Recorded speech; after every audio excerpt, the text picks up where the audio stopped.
Hi అండి. నమస్తే. Welcome back to Godavari kitchen and vlogs. ఈరోజైతే రథసప్తమి పూజ అయితే ఇలా చేసుకున్నామండి. మా అమ్మ వాళ్ళ ఇంట్లో అయితే చేసుకున్నాను ఈసారి. మా మరదలతో అయితే కలిసి చేసుకున్నాము. ఇలాగా చిక్కుడుకాయలతో రథం అయితే చేశాను.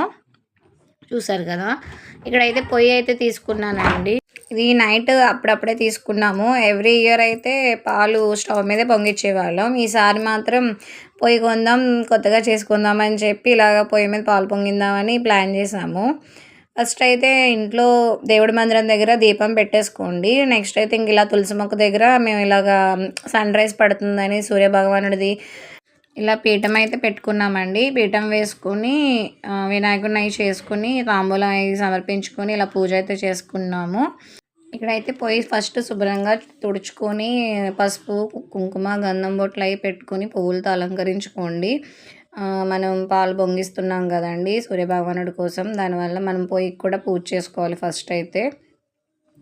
ఇక్కడైతే ఆవు పిడకలది అయితే తీసుకున్నామండి. బయట మార్కెట్లో అయితే అవైలబుల్గా దొరుకుతున్నాయి, మనకి అమ్ముతున్నారు. తీసుకున్నాం 2 అయితేని పెద్దవి సైజు. అయితే చిన్న చిన్న పీసెస్ చేసి అయితే అలా వేసుకున్నాము. డైరెక్ట్గా వెలగవని చెప్పి ఇంకా కర్పూరం అయితే కొంచెం చిదిపేసి అలా వేసాము. ఇక్కడైతే ఆ పొయ్యికి మనం ఫస్ట్ పూజ చేసుకోవాలి కదండి. అక్షింతలు ధూపం అవి చూపించి నమస్కారం అయితే చేసుకోండి అలాగా.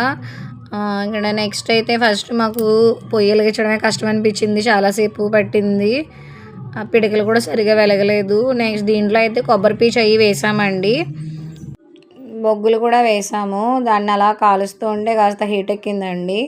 ఇక్కడ నెక్స్ట్ ఇంకా కర్పూరం బిళ్ళలు అవి వేస్తూ ఉంటే అలా కొంచెం హీట్ ఎక్కింది. గిన్నె అయితే పెట్టుకోండి. గిన్నెలు అయితే పాలు పొంగిస్తున్నారు. ఆ గిన్నె కొత్త గిన్నె అయితే పెట్టుకున్నాం మేము, ఇత్తడి గిన్నె, పూజ కోసం అని పాలు పొంగించడానికి. ఇక్కడైతే దీనికి గిన్నె కూడా పసుపు, కుంకుమ, బొట్లు అయితే పెట్టుకోండి. ఇక్కడైతే మా మరదలు మేము గంధం అయితే ఒకరికొకరు పూసుకున్నాము. నెక్స్ట్ ప్రసాదం అయిపోయిన తర్వాత అయితే చిక్కుడు ఆకులు అయితే తీసుకున్నామండి. చిక్కుడు ఆకుల్లోనే పెట్టుకుని ప్రసాదం పెట్టాము దేవుడికి. ఇక్కడ పాలైతే గిన్నె కొంచెం హీట్ ఎక్కిన వెంటనే పాలు అయితే వేసాం కొంచెం. అసలు పాలు మరగడానికి అయితే చాలా టైం పట్టేసింది. ఇంకా కొబ్బరి పీచని ఎన్ని పెట్టినా పొగ వచ్చేస్తుంది తప్ప చేసి దీనికి అనిపించట్లేదు. ఎన్ని చేసామో గంట పైనే పట్టిందండి మాకు ఇంకా చేయడానికి. మేమైతే చేయలేకపోతున్నామని మా బ్రదర్ అయితే కూర్చున్నాడు.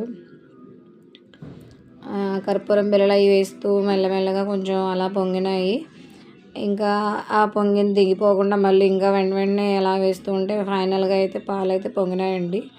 ఇంకా రైస్ అయితే దాంట్లో ఉడకదు అని చెప్పి పాలన్నం స్టవ్ మీద అయితే పెట్టేసాము. పాలు పొంగించిన తర్వాత వెంటనే స్టవ్ మీద పెట్టేసి ఇంకా రైస్ వేసేసి ఉడకబెట్టేసి ఇంక పాలన్నం అయితే రెడీ అయిపోయింది. దేవుడికి ప్రసాదం కింద అయితే పెట్టేశాము. చూసారు కదా, ఇది మా రథసప్తమి పూజ అయితే ఇలా చేసుకున్నాము. మీరు ఎలా చేసుకున్నారనేది కామెంట్ అయితే చేయండి. వీడియో నచ్చితే లైక్ అయితే చేసేయండి, సబ్స్క్రైబ్ అయితే చేయండి. Godavari kitchen and vlogs. Thank you.